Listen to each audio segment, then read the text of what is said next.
வணக்கம். இன்னைக்கு நம்ம பார்க்க போற ரெசிபி என்னன்னா இட்லி, தோசை, சப்பாத்தி, plain ரைஸ், பிரியாணி எல்லாத்தையுமே தொட்டு சாப்பிடுற மாதிரி ஒரு அருமையான ராஜ்மா கிரேவி எப்படி செய்யலாம்ங்கறத பார்க்கலாம்.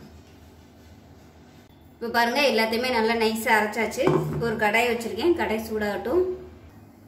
கடாய் சூடானதும் எண்ணெய் விட்டுக்கலாம். எண்ணெய் நல்லா சூடாயிருச்சு. ஒரு பிரியாணி இலை சேர்த்துக்கலாம். சின்னதா ஒரு துண்டு பட்டை, ஒரு ஏலக்காய், 2 கிராம்பு சேர்த்துக்கலாம். 1/4 டீஸ்பூன் ஜீரகம் சேர்த்துக்கலாம். இப்போ நம்ம அரைச்சி வச்ச பேஸ்ட்டை சேர்த்துக்கலாம். பேஸ்ட்டை சேர்த்துட்டு நல்லா கலர் மாறி வர்ற அளவுக்கு நல்லா வதக்கணும்.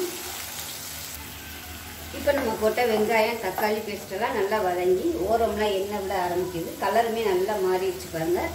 இதில் 1/2 டேபிள் ஸ்பூன் மிளகாத்தூள், 1 டேபிள் ஸ்பூன் தனியாத்தூள், 1/4 டேபிள் ஸ்பூன் மஞ்சத்தூள், 1/4 டேபிள் ஸ்பூன் கொஞ்சம் கம்மியாக கரம் மசாலா சேர்த்துக்கலாம். சேர்த்துட்டு நல்லா ஒரு பரட்டி விட்டுக்கலாம்.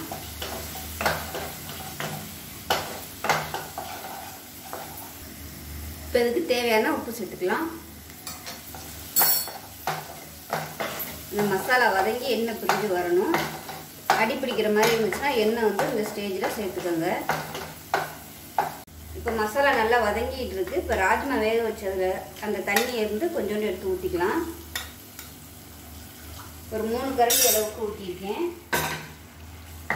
நல்லா கலந்து விட்டுக்கலாம். இப்போ தண்ணி ஊற்றி கொஞ்சம் நல்லா கொதிக்க ஆரம்பிச்சிருச்சு. இந்த ஸ்டேஜில் மிச்சம் இருக்கிற இந்த ராஜ்மாவையும் அப்படியே சேர்த்துடலாம். எல்லாத்தையும் தண்ணியோட சேர்த்துட்டு கலந்து விட்டுடலாம்.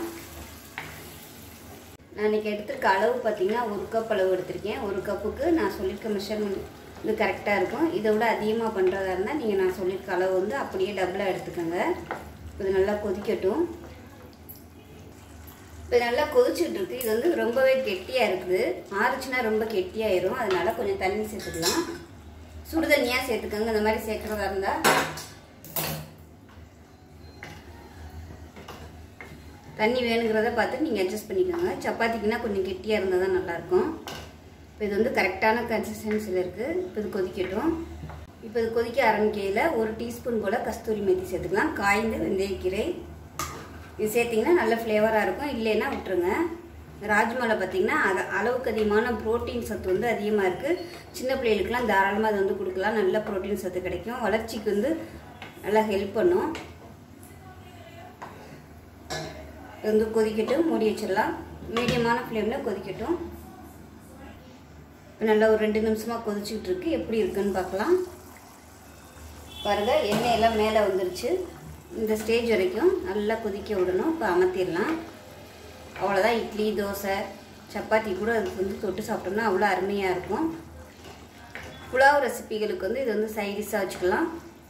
plain ரைஸு, இந்த மாதிரி plain பிரியாணிகளுக்கெலாம் கூட இந்த மாதிரி தொட்டு சாப்பிட்லாம். plain பிரியாணி இதுக்கெலாம் இன்னும் கொஞ்சம் கெட்டியாக வச்சுக்கிட்டிங்கன்னா நல்லாயிருக்கும். அவ்வளோதான். அருமையான இந்த ரெசிபி செஞ்சு பாருங்கள். நல்லா கமகமன்னு இருக்கும். செய்யும்போதே வீடியோ நல்ல வாசனையாக இருக்கும். செஞ்சு பாருங்கள். செஞ்சு பார்த்துட்டு எப்படி வந்துச்சுங்கிறத சொல்லுங்கள். வீடியோ பிடிச்சிச்சா லைக் பண்ணுங்கள், கமெண்ட் பண்ணுங்கள், சேனலை சப்ஸ்கிரைப் பண்ணுங்கள், பக்கத்தில் உள்ள பெல் பட்டனையும் ப்ரெஸ் பண்ணுங்கள். நன்றி.